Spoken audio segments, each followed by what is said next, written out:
Hello, everybody. Today we have Kanchan Bhaskar with us, and I'm really glad that Kanchan has come on our platform on the Women Inspiring Network, which we started during the pandemic. It's an inspirational storytelling platform which inspires the women of our country. We create, share, inform, and inspire, and it's a movement to pay it forward.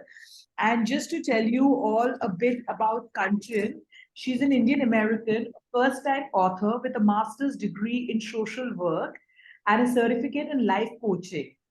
And she's also a human resource professional. Her expertise is in training and mentoring. So we are definitely going to ask her to mentor some of the young professionals on our platform. And she's an advocate, speaker, and coach for victims and survivors of domestic violence. Kanchan has just unveiled her first book, Leaving How I Set Myself Free from an Abusive Marriage. And now I'm just going to tell Kanchan to take over and tell us about your journey. Hi, thanks for inviting me to your platform. I am very happy to be here and talking to your audience. Well, my journey, where should I start?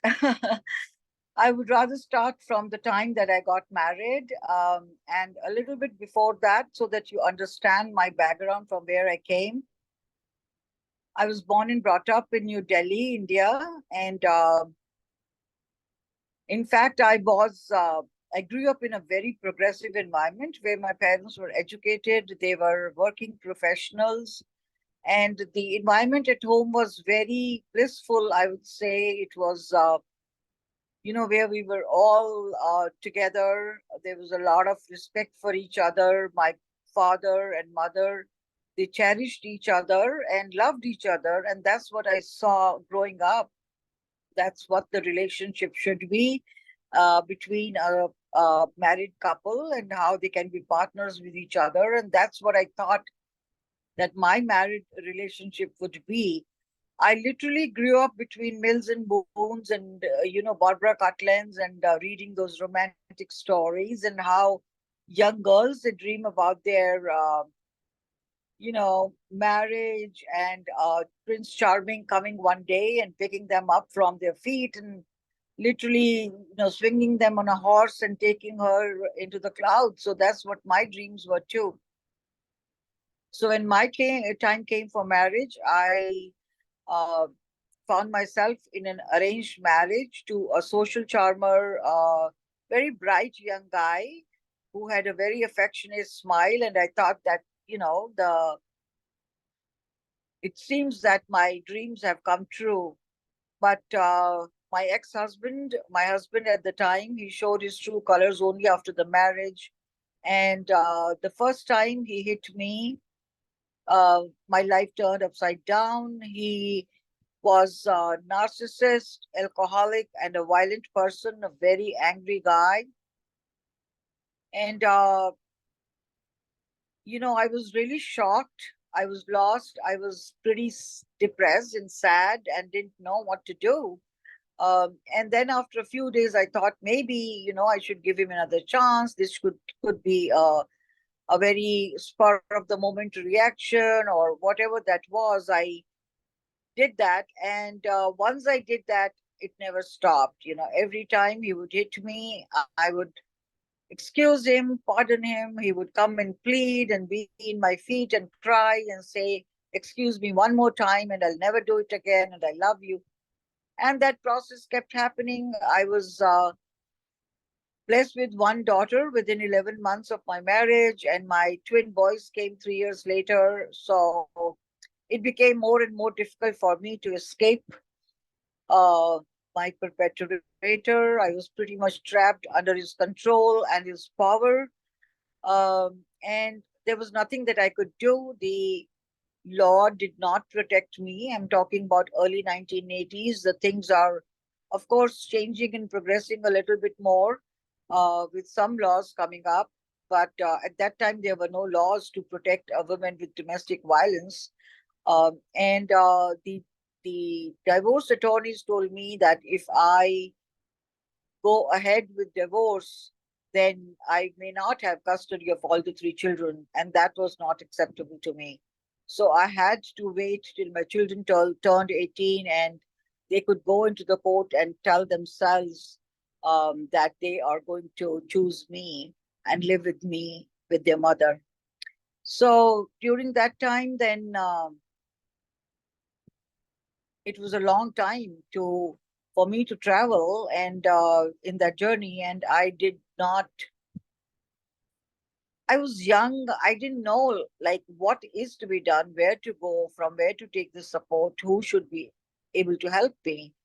But then my faith in universe kept bringing me a lot of angels and collaborators, uh, guides and mentors, and I took direction from them.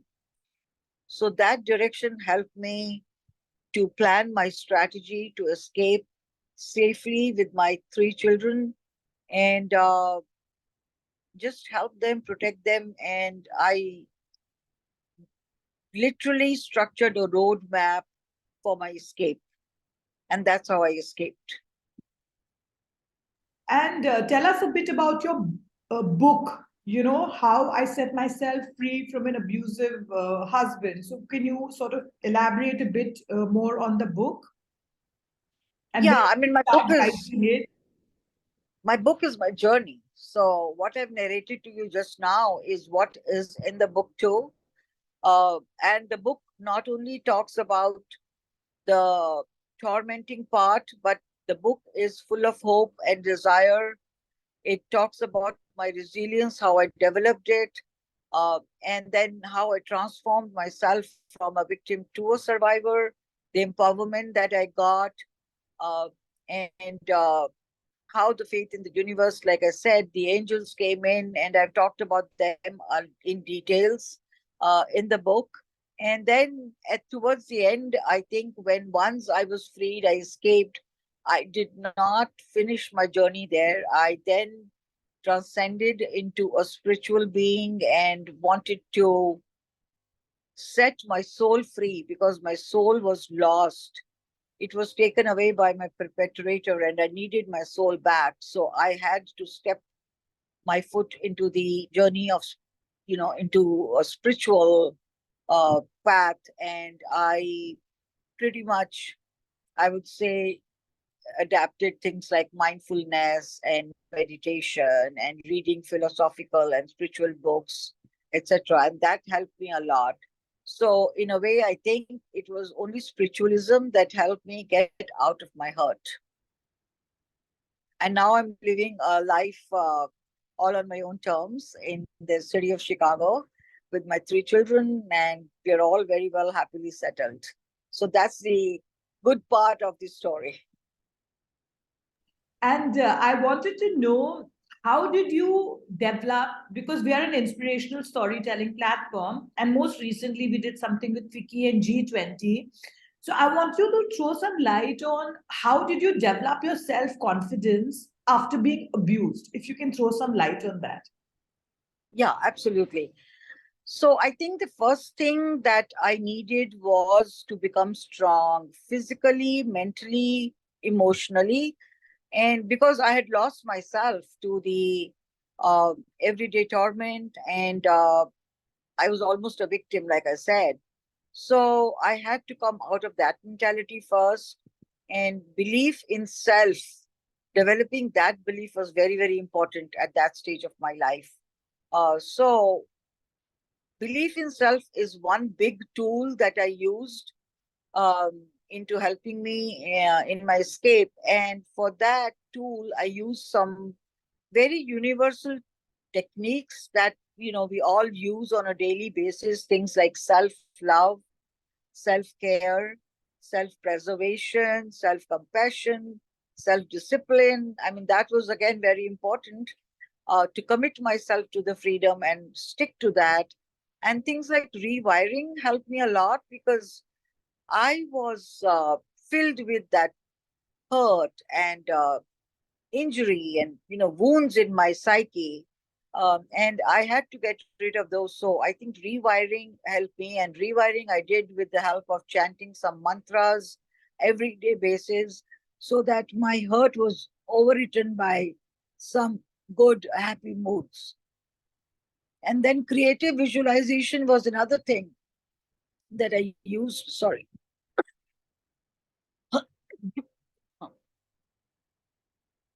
I would sit in one corner and just visualize, mountains and oceans and birds flying and red flowers and, the sun rising in the sky. So all those creative and things that I liked in my visualization, I would create it and then create some space in my head so that I could have some space to think about myself.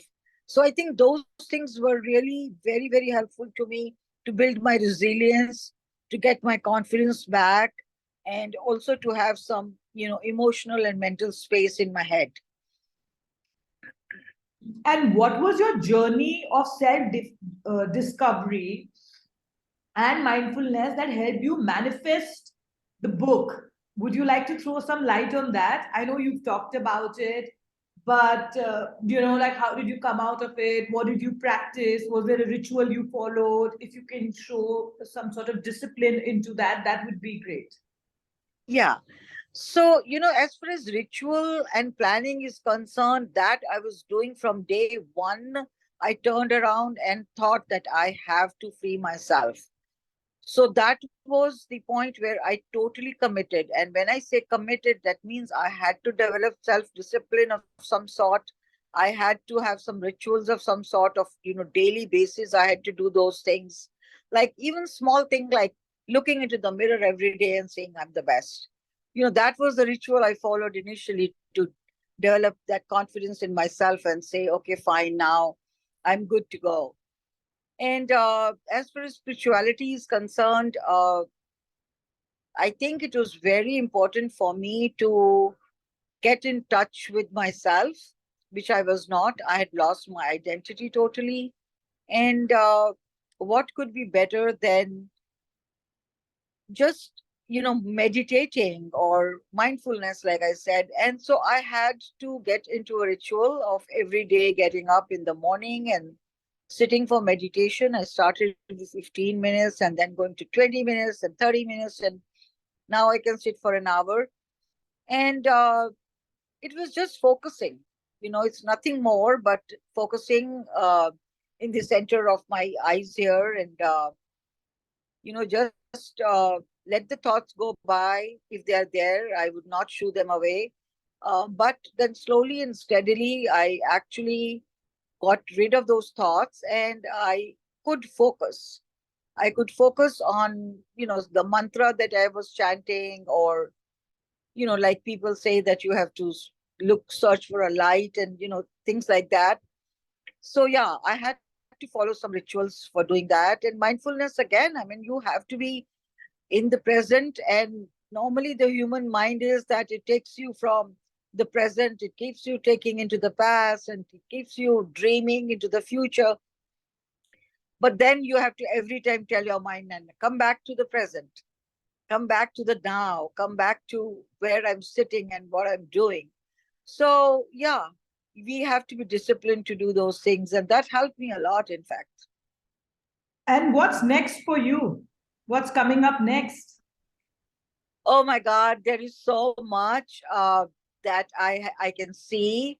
The purpose of the book was not only to narrate my story, but it was also that I reach out to the people of domestic violence and people who have got adversity in their married lives and they want to, either adjust to it and be happy in life, or if they want to divorce, then that's a different story altogether. But again, just to make it possible for them to take the next steps. And if they have divorced already, then in that case, sometimes they don't know. They have forgotten how freedom looks like. So they don't know what the next steps are. So helping them out with that. Since I've had my own experience added to it, I have now a coaching certificate. I've become a voluntary advocate for people of domestic violence in the state of Illinois. And I do some individual coaching and group coaching for them. So now I'm trying to spread it down to other cities and states. So I am actually starting a practice online, so that people, even from India, if they want, they can always, get in touch, and I can help them, coach them, guide them with my own experience. And these people don't need much; they just need to be listened to, and giving them some guidance, and help them search their own paths. So that's what is next for me, and I'm very excited for that.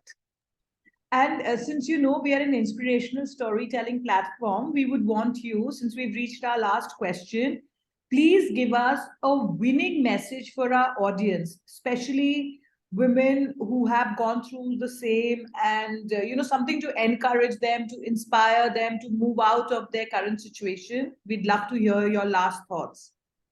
Yeah, sure. The one thing, if you ask me that what I should say, I would say speak up. Because what happens that we people think that we are victims, and we are fearful, and we are ashamed of the society. But there is no need for you to be ashamed, because it is not your fault. It is the perpetrator who should be ashamed, and not the victims or the abused people. They do not have to hide behind the closed doors and behind the four walls. They need to get out and talk to their colleagues and their neighbors and their friends, and maybe the parents also, just for them to understand what this person is going through, and maybe they can come and help. So it so happens that they don't even seek help. They are just bearing it. They think it is normal, it's all right. This is what my life is now. But no, you are born free, and you need to live free and die free. So it's very important that you set yourself free by just building that resilience, and building that fearlessness, and grit, and gaining that energy to find out a way for you to escape from that trap in a very safe manner. So that would be my first advice to anybody, for that matter. That was lovely. And thank you so much for joining us today. As you know, we keep doing curated panel discussions. So we just did one with Fiki G20. We've also done sessions on mental health and wellness. We've done Very good. design and sustainability. We've done one with IIT and entrepreneurship with Jai Hind College. So socially, we've had like more than 30 million reach, and ours is a growing community. So thank you for joining us today, Kanchan, and inspiring us, motivating us, and all those women out there, whoever have suffered, would request you all to pick up a copy of Kanchan's book. And of course, we'll tell you where you can buy it from. So thank you so much for joining us today. Thank you. Bye bye. Thank you so